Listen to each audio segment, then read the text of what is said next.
और कमी किसकी होती है? असफल इंसान और सफल इंसान में सिर्फ लगन। एक होता है चाहिए और एक होता है चाहिए ही चाहिए। बस इसका है पूरा खेल। चाहिए और चाहिए ही चाहिए में बस इसको चाहिए ही चाहिए, इसको मिल जाता है। 30 फीट से फेंका 30 फीट तक गिरी, 60 फीट से फेंका 30 फीट तक गिरी। नीट प्रयास बैच 2026 फिजिक्स M2009 पे आप सभी का स्वागत है। और आज यहाँ पर बात करने जाते हैं इस टॉपिक पे। वो टॉपिक है वर्क पावर एनर्जी। और वर्क पावर एनर्जी कैसा टॉपिक है जो बच्चों के अंदर लगता तो बड़ा इंटरेस्टिंग लेकिन कंफ्यूजन क्रिएट करता है कब कौन से कहां कैसे फॉर्मूले अप्लाई होंगे।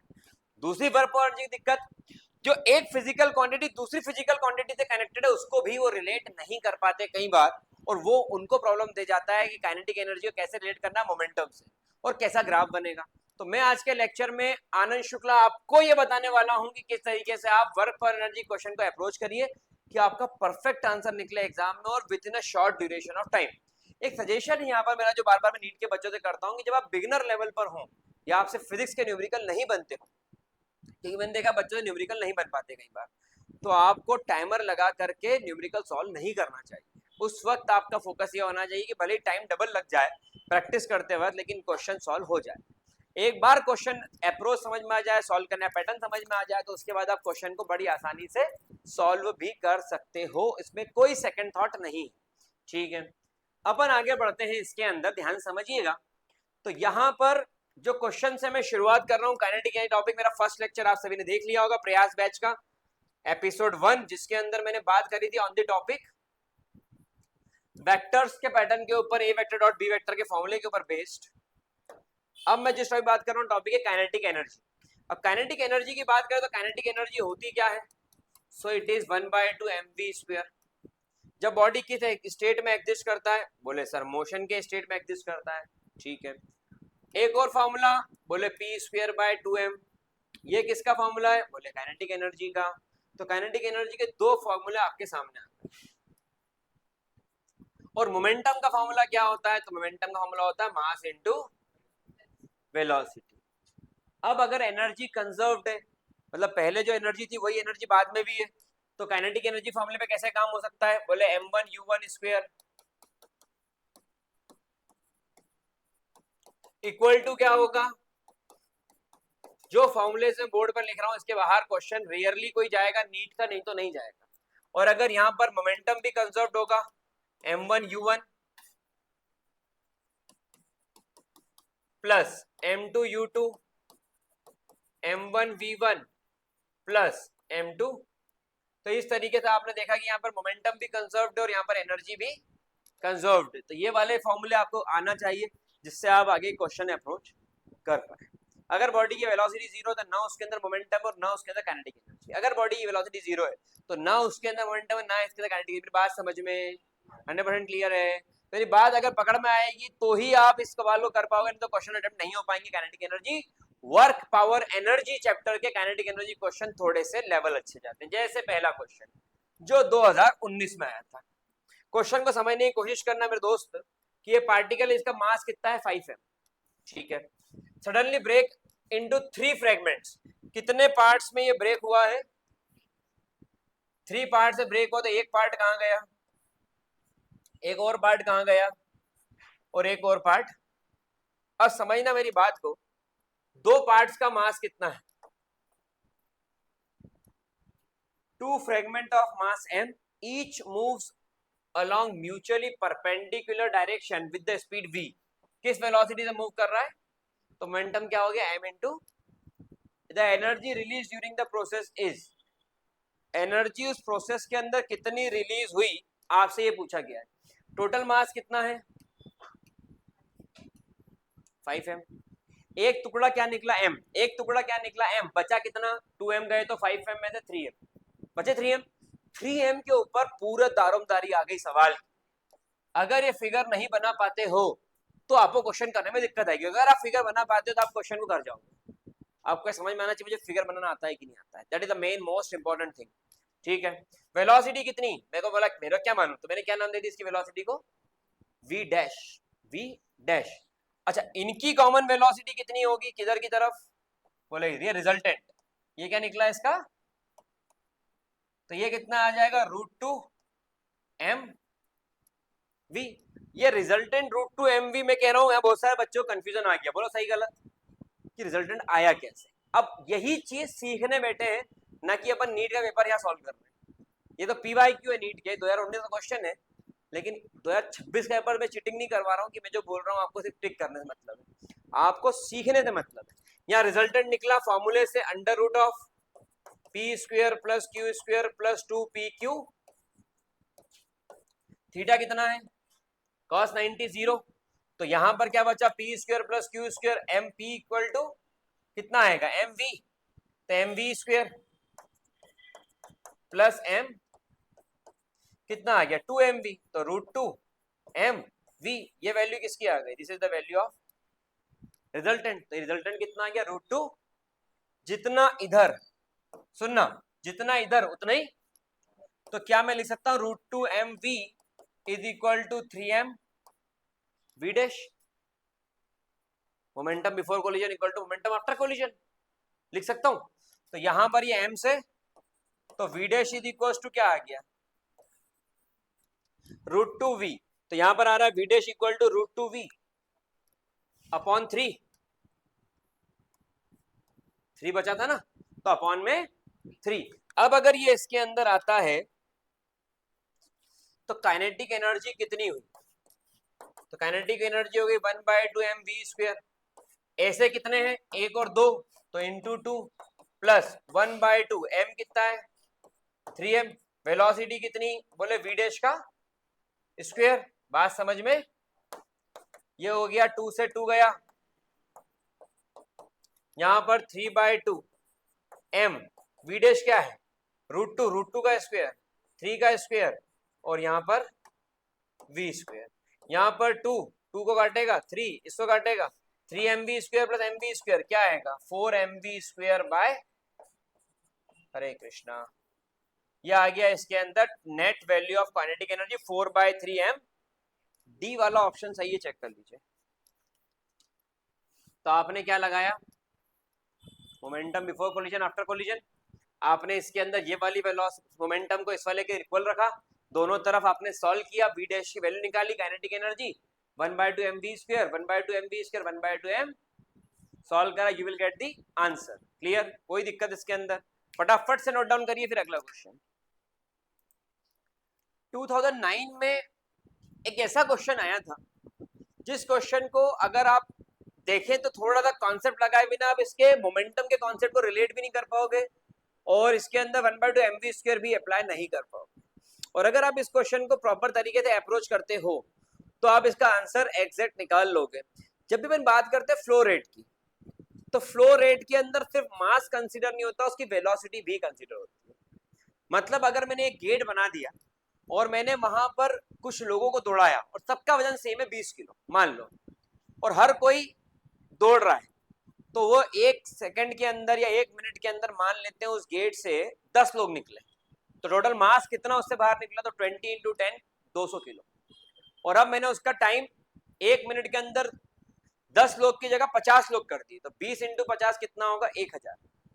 ठीक है, तो 1000 किलो उसमें से बाहर निकला मास। तो यहाँ पर जैसे जैसे वेलोसिटी बढ़ेगी, मास तो वो 20 किलो ही है, लेकिन जैसे वेलोसिटी बढ़ेगी वैसे मास ज्यादा निकलेगा। तो mass flow rate time dependent picture है। मास फ्लो रेट किस पर डिपेंड करता है, डिपेंड ऑन द टाइम। अब काइनेटिक एनर्जी का फॉर्मूला क्या होता है, बोले 1/2 मास और वेलोसिटी का। अभी मास कितना है, मास कितना है, water leaves holes with the velocity v and mass is m per unit length of the water. तो मास कितना हो गया m और वेलोसिटी कितनी हो गई v। तो यहां पर जो बना 1/2 m × v और इनटू में क्या आ गया v। मेरी बात समझ में, बस ये जो इसके अंदर था कि ये कैसे मास m × v आया, this is the heart of the question. ये जिसको बनेगा वही इस क्वेश्चन का अप्रोच कर पाएगा जो 2009 में आया था, नहीं तो ये क्वेश्चन अप्रोच नहीं हो पाएगा, सॉल्व नहीं हो पाएगा, अटेम्प्ट नहीं हो पाएगा, आंसर नहीं निकल पाएगा। और अगर करोगे तो हो जाएगा। अब इसका आंसर आया 1/2 mv³। क्या ये आंसर है, चेक करना। 1/2 mv³ डी ऑप्शन है, और इसका सही आंसर भी डी ही है। क्लियर? तो ये देखिए डी ऑप्शन बिल्कुल सही है, 1/2 mv क्यूब। और इसके अंदर ये पार्ट मैं फिर बोल रहा हूँ, जिसको आया होगा वही सिर्फ इस क्वेश्चन को अप्रोच कर पाएगा, नहीं तो मुश्किल है। बहुत अच्छा क्वेश्चन 2009 का क्वेश्चन समझे। A shell of mass 200 gram ejected from a gun of mass 4 kg। m1 कितना ले लूं मैं? 200 ग्राम। 200 ग्राम को किलोग्राम में कन्वर्ट करेंगे तो कितना होगा? 200 अपॉन 1000, 2/10, 1/5 kg। और m2 कितना हो गया इसके अंदर? 4 kg। एक्सप्लोजन दैट जनरेट इतनी एनर्जी, एनर्जी कितनी डेवलप करी उसके अंदर? 1.05 इंटू 10⁻³ ऑफ जूल। अब आपको इनिशियल वेलोसिटी ऑफ शेल निकालना है। कोई दिक्कत यहां तक? आप बताइए, जो इसकी वेलोसिटी थी वो क्या? ऐसा बोलता हूँ कि बुलेट इधर गई और गन इधर जाएगी। जब मैं फायर करूंगा तो बुलेट इधर जाएगी, गन यही होगा कुछ ना कुछ। तो मैंने बोला bullet m1, velocity v1, shell gun m2, velocity m1 कितना है? 1/, वेलोसिटी कितनी है उसकी? मैं बोलता हूँ v। m2 कितना है? 4, वेलोसिटी कितनी है? v2। यहां से मुझे बताइए v2 की वैल्यू कितनी आएगी? 1/20 मीटर पर।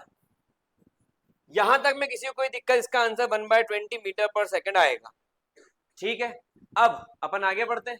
डेटा आपने पुट किया, आपने बोला टोटल काइनेटिक एनर्जी। कौन सी kinetic energy? Total kinetic energy हो गई 1/2 m1 v1 square, 1/2 m2 v2 का। ध्यान देखना, 1/2 m1 कितना है? 1/5 v1 स्क्वायर क्या है? तो वेलोसिटी इनिशियली कोई दी हुई है, निकालनी है ना, तो ये आ गया v। तो यहाँ आ गया v स्क्वायर, और यहाँ हो गया 1/2 m2 कितना है? 4, और v2 कितना है? तो वापिस v स्क्वायर, 20 का स्क्वायर कितना होगा? यहां पर इसको इससे कट करा, कितना आया? अब यहाँ आ गया v स्क्वायर बाय 10, और यहाँ आ गया v स्क्वायर बाय 200। तो यहाँ पर एलसीएम कितना आ गया? 200। 10 20 था, 20 ऊपर गया, 20 + 1 21 v स्क्वायर बाय 200। तो यहाँ पर जो इसकी वेलोसिटी, अच्छा टोटल काइनेटिक एनर्जी कितनी दी हुई है? 1.05 किलो जूल को जूल में कन्वर्ट कर 10⁻³ ये बचा 1050 इंटू 200 और अपॉन में आ गया 21। सही है।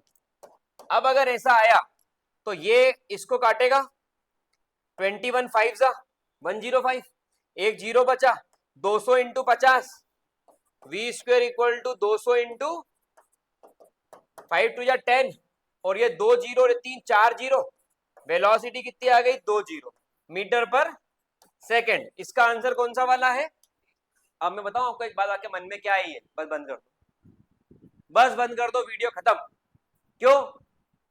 पहले छोटे छोटे सवाल आ रहे थे और 2008 के अंदर उन्होंने लंबा सवाल पूछ लिया, हमने कहा अरे बाप रे इतना सारा करना पड़ेगा। अगला टीचर ढूंढो जो छोटा दे बताता हूँ। छोटे छोटे छोटे छोटे छोटे क्वेश्चन कर करके इतना सेटिस्फाइड हो जाते हैं नीट की एग्जाम पेपर देने वाले दिन कि सिर्फ आपके कपड़े साफ होते, बाकी दिमाग भी साफ होता है। कपड़े साफ, दिमाग साफ, कुछ भी नहीं आ रहा। ये क्वेश्चन से कई कॉन्सेप्ट क्लियर हुआ। जैसे जैसे जब मैंने गन को फायर किया, तो गन से फायर किया तो ये गन पीछे गई, m1 m2 v2, और बुलेट आगे गई, m1 v1। इस रिलेशन का यूज करके momentum before collision, momentum after collision, आपने क्या निकाल लिया? v2 v1 के फॉर्म में। v1 को मैंने v बोला। अब आगे बढ़ते हैं, टोटल काइनेटिक एनर्जी का फॉर्मूला। तो काइनेटिक एनर्जी जो बुलेट को गेन करी और काइनेटिक एनर्जी जो गन ने गेन करी, गन किधर गई? बुलेट किधर गई? लेकिन मैं डायरेक्शन की बात नहीं कर रहा, मैं सिर्फ मैग्नीट्यूड की बात कर रहा हूँ। तो दोनों काइनेटिक एनर्जी को ऐड कर दो, कर दिया। जैसे ही ऐड करा आपने वैल्यू सब्स्टिट्यूट करी, काटा पीटी करना शुरू करी, v square upon 10 v square upon 200 solve करा, ये वैल्यू आ गई। ये वैल्यू किसके इक्वल है? तो यहां पर ये वाली वैल्यू इसके इक्वल है, क्योंकि आपको क्वेश्चन में गिवन है कि एनर्जी कितनी है? 1.05 10⁻³ काटा पीटी धूम धड़ाके जूते थप्पड़ लाट टूसे करते हुए आपने सब करा, क्रॉस मल्टीप्लाई, और आपकी v स्क्वायर की वैल्यू आ गई ये। इसको मल्टीप्लाई करा ये और इससे तो ये क्वेश्चन वो सवाल था जिसके बाद डर ही खत्म हो जाए अगर क्वेश्चन सीख गए तो। काइनेटिक एनर्जी का एक्स्ट्रा ऑर्डिनरी क्वेश्चन पूछा गया 2008 में, ना कि 2025। तो ये क्वेश्चन कितनों कैसा लगा जरूर लिखिए, और ऐसे क्वेश्चन पर प्रैक्टिस करें। फटाफट से नोट डाउन करिए। फिर अगला क्वेश्चन, क्वेश्चन है a bomb of mass 30 kg at rest explode into 2 pieces of 18 kg and 12 kg। तो ये बॉम्ब ऑफ मास कितना 30 kg, ये एक्सप्लोड हुआ, एक पीस कितने किलो का बना 18 kg, और दूसरा पीस कितने kg का है 12 kg। 18 kg वाली पीस की जो वेलोसिटी है वो वेलोसिटी कितनी है 6 मीटर पर सेकेंड। आज से पूछा गया इसकी वेलोसिटी कितनी होगी, तो मेरे को पता नहीं, तो मैंने क्या लिखा 0 मीटर पर v मीटर पर सेकेंड। अब m1 आपका फॉर्मूला क्या बना, mu equal to m1 v1 plus m2 v2। यही इसके अंदर कंडीशन अप्लाई होना चाहिए। अब मास कितना है 30, इनिशियली बॉडी रेस्ट में। अब फटा मास कितना है 18 kg, वेलोसिटी मास कितना है 12 kg, वेलोसिटी ठीक है। शिफ्टिंग करी minus 18 into 6 upon 12 equal to, तो 12 6 2 जा 12 6 3 जा 2 3 जा 6, तो v कितनी आ गई 9, माइनस का छोड़ो तो वो डायरेक्शन बताएगा 9 मीटर पर सेकेंड। आपको क्या चाहिए काइनेटिक एनर्जी किसकी, इसकी अदर मास, इसकी काइनेटिक एनर्जी 1/2 मास 12 वेलोसिटी 9 का स्क्वायर। अब समझना मेरी बात को, 2 6 जा 12 6 9 का स्क्वायर 81 1 6 जा 6 4 8 6 जा 48 486 जूल्स। बी वाला आंसर सही। तो आपने आजा बेटा चढ़ाओ बेटा, इतनी लगन होना चाहिए देखने की किसी को, बैठे बेटा। और कमी किसकी होती है असफल इंसान और सफल इंसान में, सिर्फ लगन। एक होता है चाहिए और एक होता है चाहिए ही चाहिए, बस इसका है पूरा खेल। चाहिए और चाहिए ही चाहिए में, बस जिसको चाहिए ही चाहिए उसको मिल जाता है, और जिसको सिर्फ चाहिए उसकी कोई श्योरिटी नहीं। क्लियर है, कोई दिक्कत इसके अंदर। तो यहाँ पर इसका आंसर आ रहा है 486 जूल्स। ठीक है, इस तरीके से ये अगला क्वेश्चन आया, इसको रीडिंग करें और इसका आंसर बताए क्या आएगा। अब ये 2004 का क्वेश्चन है, 2004 के इस क्वेश्चन को समझे किस तरीके से आप इस क्वेश्चन को अप्रोच करेंगे।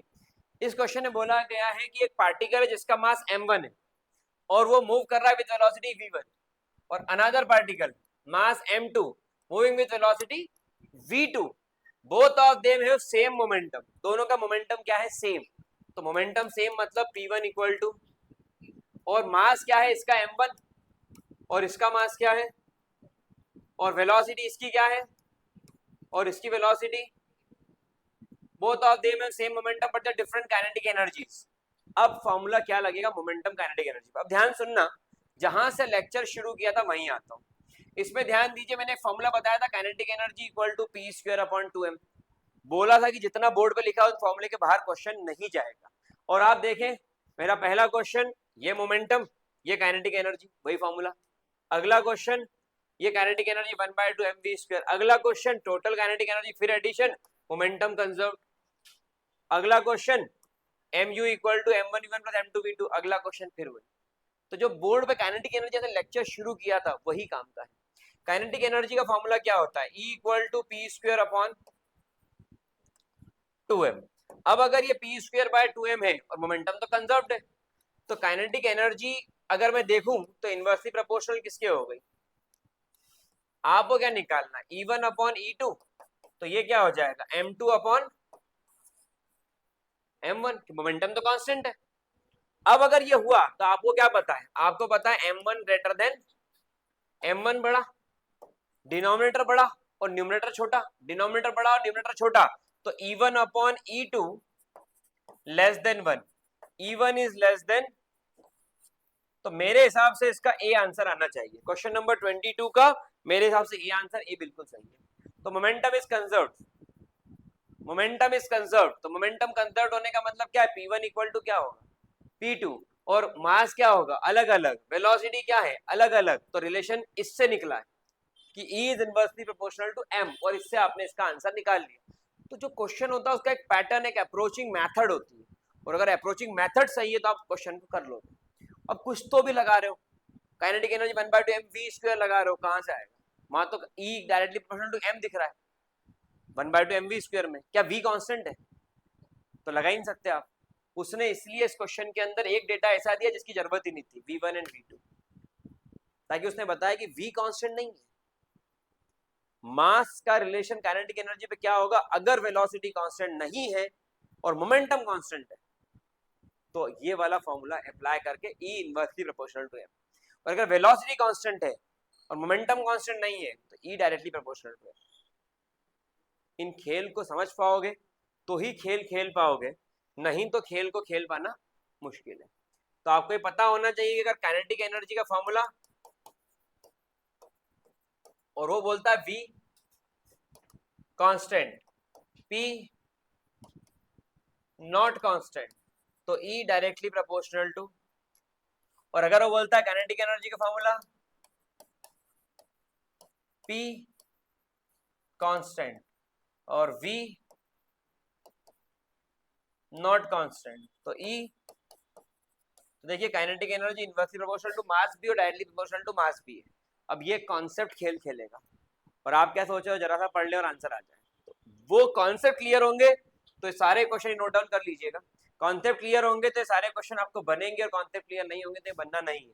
इस वीडियो को रिवर्स फॉरवर्ड करके अच्छे से देखें, समझने की कोशिश करें, और ये प्रयास करें कि आप कैसे बेस्ट से बेस्ट आंसर निकाल सकते हो, तो ही आप प्रॉपर अप्रोच कर पाओगे, प्रॉपर आउटकम निकाल पाओगे, नहीं तो प्रॉपर आउटकम आ पाना मुश्किल है। अगला क्वेश्चन ये वाला है। अब 23 नंबर का जो क्वेश्चन है इसको कैसे सॉल्व करेंगे बताएं। बॉल जिसका मास कितना है 2 kg, अनदर मास 4 kg, सबसे पहले क्या लिखना होता है? तो ये हो गया 2 kg और ये हो गया 4 kg। Drop together from height, किस हाइट से फेंक रहे हो उसको? 60 फीट। दोनों की हाइट सेम है।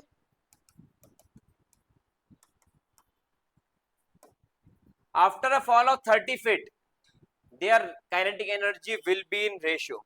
अब काइनेटिक एनर्जी का रेशियो क्या होगा आपको ये बताना है। दोनों बॉल एक साथ गिरी, 60 फीट से फेंका 30 फीट तक गिरी, 60 फीट से फेंका 30 फीट तक गिरी। जब दोनों बॉल एक साथ छोड़ा और 60 से गिर के 30 पर आ गई,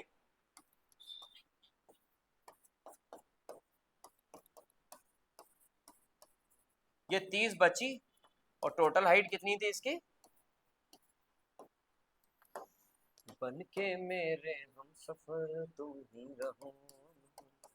काइनेटिक एनर्जी का ratio, kinetic energy 1 upon kinetic energy 2, क्या फॉर्मूला है? 1/2 m, मास अलग अलग है सेम है? अलग अलग है। m1 v1 स्क्वायर 1/2, ध्यान देना, m2 v2 स्क्वायर, v1 और v2 दोनों कट जाएगा। क्यों? क्योंकि v क्या फॉर्मूला होता है? v equal to under root of 2g, और इसका डिस्प्लेसमेंट सेम हुआ है। दोनों 30-30, ये मास डिपेंडेंट है ही नहीं, वेलोसिटी वेलोसिटी मास है ही नहीं, तो इसके अंदर सेम आउटकम। ठीक है, अब बचा क्या? m1, m1 कितना है, m2 कितना है, कितना आया? तो काइनेटिक एनर्जी 1, काइनेटिक एनर्जी 2, ये कितना आ गया? 1/2, तो ये आ गया सी ऑप्शन, दैट इज 1/2। तो यहां पर काइनेटिक एनर्जी का फॉर्मूला रेशियो जिसके निकाला हुआ आंसर कितना आएगा? 1/2। फटाफट से इसको भी नोट डाउन करिए, फिर आगे बढ़ते हैं।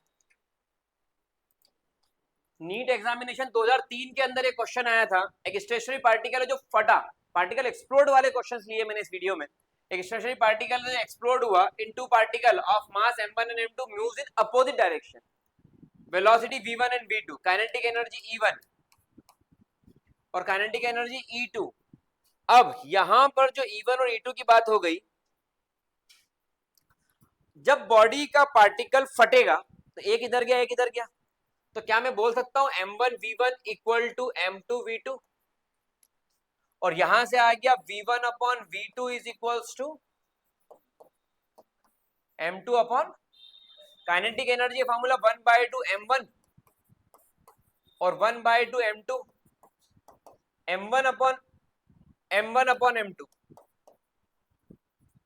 अब v1 अपॉन v2 क्या हुआ? m2 अपॉन m1, तो यहां क्या आ गया?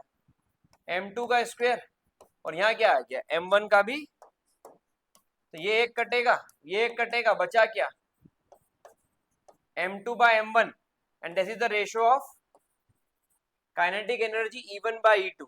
तो E1 by E2 किसके इक्वल है m1 by m2 by m1, m2 by m1 A option सही। कोई दिक्कत इसके अंदर, सबको समझ में आ गया? फटाक से देख लीजिए, इसको नोट डाउन कर लीजिएगा, आगे बढ़ते हैं। क्वेश्चन नंबर 25 पर आते हैं। Kinetic energy of body is increased by, अब इसके अंदर एक वर्ड लिखा है जो 2002 में क्वेश्चन था, इंक्रीज्ड बाय। इंक्रीज्ड बाय का मतलब क्या होता है, कुछ है उसमें जोड़ना है, मतलब 300% बढ़ी, तो अब कितने परसेंट होगी टोटल 400, पहले 100 थी अब 300 और बढ़ी, तो अब कितनी हो गई, मान लो बॉडी की वेलोसिटी v है और 300% बढ़ी, तो v तो थी सही, 300 और बढ़ी तो मतलब 3v, तो v प्लस 3v अब कितनी हो गई 4v। ये बात मेरी शायद समझ में। अब अपन बात करते हैं kinetic energy of body increase by 300%, percentage change in momentum will be. Kinetic energy और मोमेंटम में क्या रिलेशनशिप है, अब आप यहां पर देखें,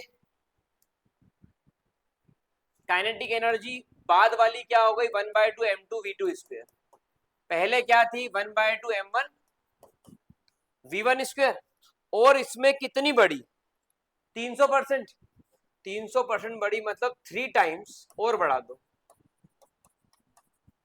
तो ये क्या हो गई 3 और 1 4, 4/2 m1 v1 स्क्वायर 1/2, ये m2 है ना शायद, नहीं m तो फिक्स ही है ना शायद, काइनेटिक एनर्जी ऑफ बॉडी,